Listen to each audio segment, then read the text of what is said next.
তো হ্যালো বন্ধুরা, আজ আমি তোমাদের দেখাবো সাউথ ইস্টার্ন রেলওয়ের খড়গপুর ডিভিশনের রেলওয়ে কোয়ার্টার।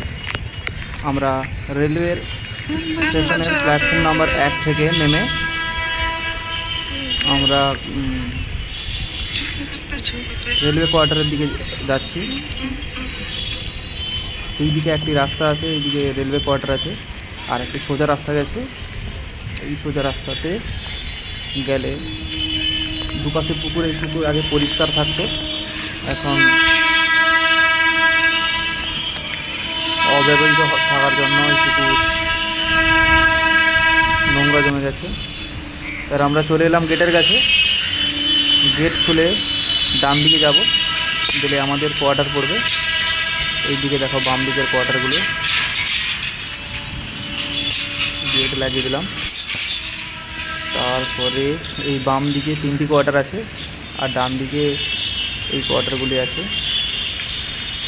এটা type 2 quarter, level 1, level 2, level 3 type 2 কোয়ার্টারের জন্য অ্যাপ্লাই করতে পারে।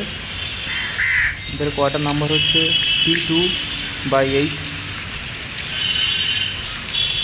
কোয়ার্টারের কাছে আমরা চলে এলাম।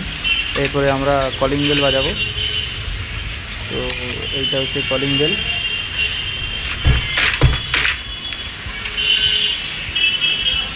ভেতরে আমার বন্ধু আছে। এরপরে আমরা দরজা খুলে প্রবেশ করলাম। এটার সামনে একটু বারান্দা মতন, এখানে একটি শোয়ার জায়গা আছে। তারপর আমরা এদিকে চলে আসবো, এদিকে রান্না করার জায়গা, রান্নাঘর।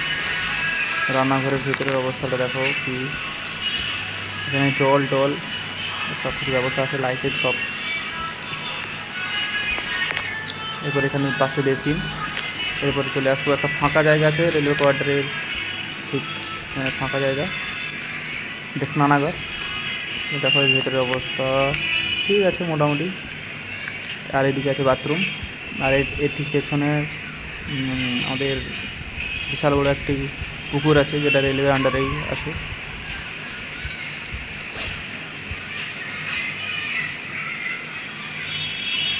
ঠিক আছে, কোয়ার্টারে একটা বিশাল বড় আম গাছ আছে, পাশেই আছে আম গাছ। তোমরা সব দেখতে পাবে যে আম গাছ, আমের সিজনে প্রচুর আম হয় এখানে। ঠিক আছে, কোয়ার্টারের ভিতরে যাব।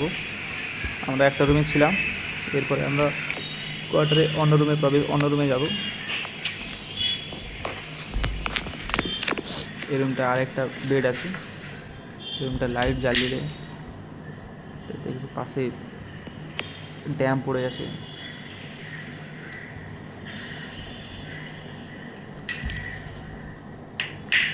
হ্যাঁ, রুমের দৈর্ঘ্য 10x12।